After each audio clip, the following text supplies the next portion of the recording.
mu nyanja ngari ya Atlantika, hafi kilometero 500 uvuye ku nkombe za Senegal. Hari uturwa duto cyane. Mu mibare y'abaturage bahatuye bose ntabwo bageze kuri miliyoni imwe. Ni nk'abaturage b'akarere kamwe kagize u Rwanda. Ariko uyu munsi isi yose ishishikajwe no kumenya ibibirwa. Mu gikombe cy'isi ikipe yabo Toulouse Azuisi izwi nka Sharks z'ubururu yakoze amateka atarigeze abaho mu mateka y'umupira w'amaguru.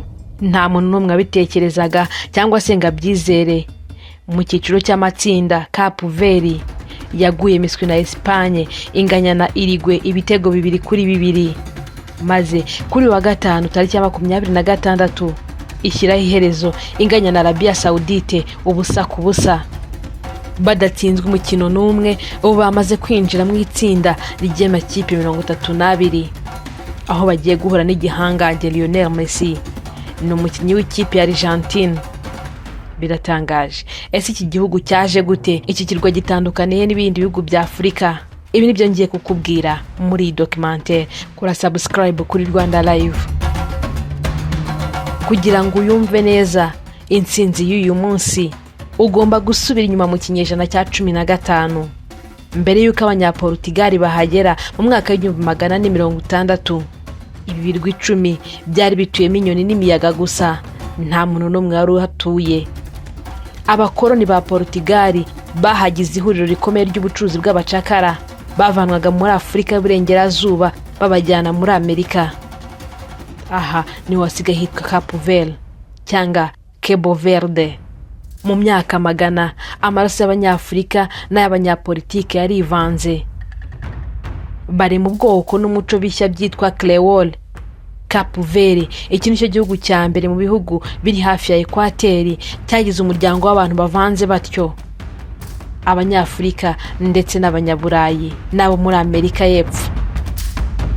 Agahinda kabahatuye, amapfa yakunze kwibasira ibibirwa n'akarengane k'ubuhake byabaye umuco usharira, ariko umuco ufite imbaraga bise saudade, bivuze nostalgia cyangwa se rukumbuzi. Iri ni ijambo ryamamaye mu ndirimbo z'umwamikazi wabo Cesaria Evora, risobanura urukumbuzi n'agahinda kabavanwe mu bihugu byabo bakajyanwa muri ibi birwa 10 bigize Cape Verde. Nyuma y'urugamba rukomeye rwarwanwe n'intwari Amilcar Cabral, Cape Verde yabonye ubwigenge mu mwaka w'1975. Icyo gihe nubwo ari igihugu kigizwe n'ubutayu n'amazi, cyabaye intangarugero mu miyoborere myiza, mu mahoro n'umutekano muri Afurika yose. Niba utarahagera reka mpagukumbuze. Cape Verde, Cabo Verde ni paradise itandukanye n'izindi. Izina ryayo risobanura ikigobe cy'icyatsi, ariko mu by'ukuri ibirwa byinshi birangwa n'ubutayu n'imisozi iteye amatsiko, imisozi y'ibirunga. Ikirwa cya Sal na Boa Vista harimo imisenyi y'umweru n'amazi y'ubururu akeye, aho ba mukerarugendo baturuka i Burayi na Afurika banyurwa no kuza kwirebera umunezero n'amazi y'inyanja, inyanja Atlantique. Ikirwa cya Fogo ni ikirwa gifite ikirunga, aho ubutaka bwaho bwirabura bubyara imizabibu bivamo divayi irimo agashya kadasanzwe ikundwa n'abanyaburayi. Santo Antão ku bakunda gutembera imisozi, niho hantu hari ibishanga n'imigina miremire y'icyatsi isa niyihishe mu bicu, igaragaza ubwiza bwa Cape Verde igizwe n'ibirwa 10. Umuco wabo urangwa n'ijambo ryiza cyane ryitwa Morabeza. Ushobora kumva ngo muri beza, ariko iri jambo risobanura kwakira abashyitsi neza, kurangwa n'urugwiro n'umutima ufunguye. Mu mihanda y'Praia, umurwa mukuru wa Cape Verde cyangwa Simendero, uhasanga abantu bafite ibyishimo, babyina funana n'imbyino zifite umuvuduko ukaze, basangira amafi n'ibiribwa bya kinyarwanda byaho byitwa kacupa.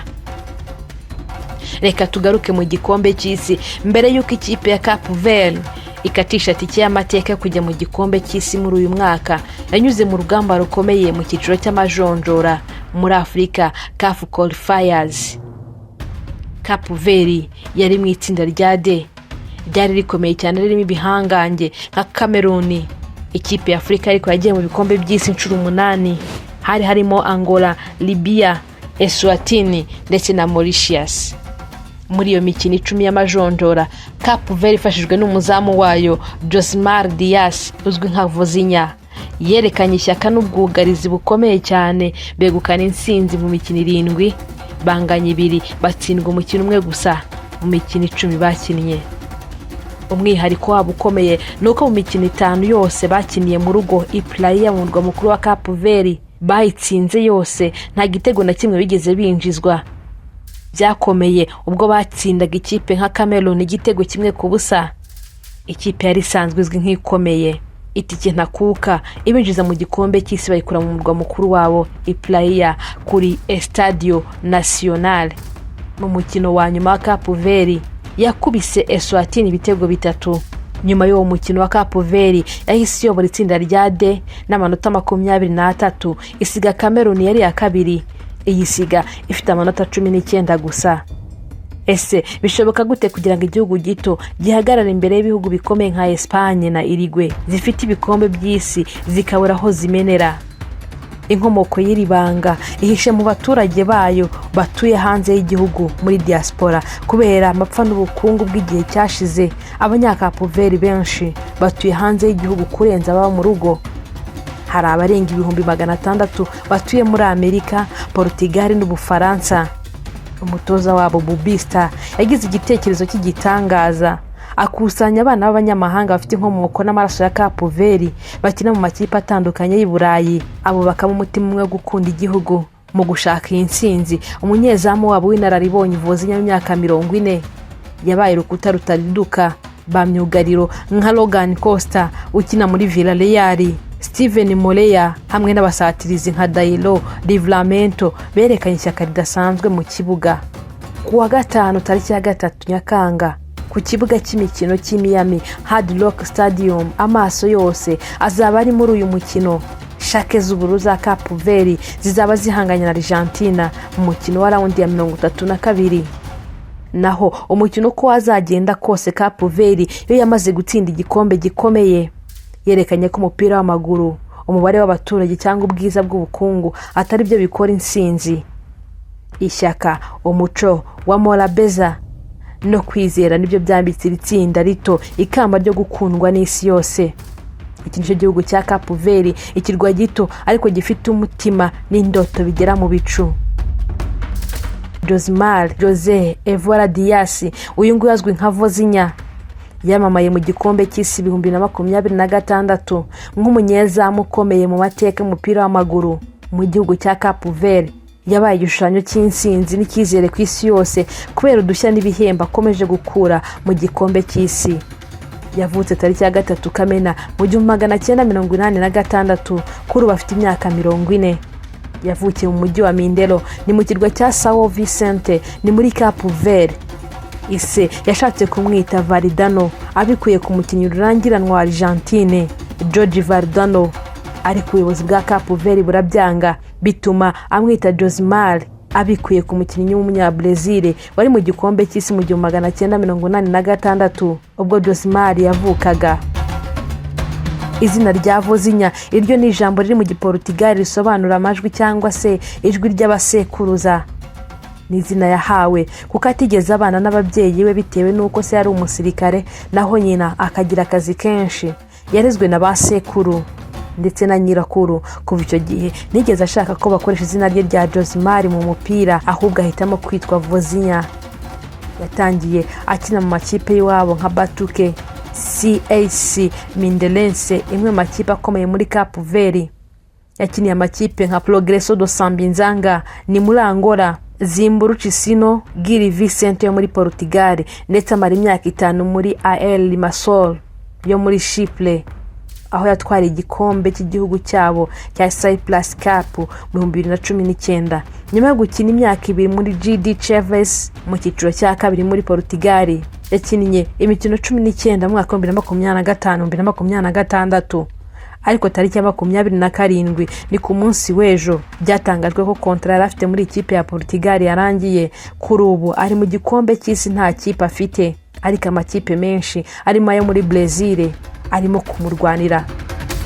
Tariki ya 15 ku kwezi Josimar cyangwa se Vozinha yabaye icyamamare ku isi yose biturutse ku mukino wa mbere yakuyemo ibitego 7 biba umwanzuro w'amateka.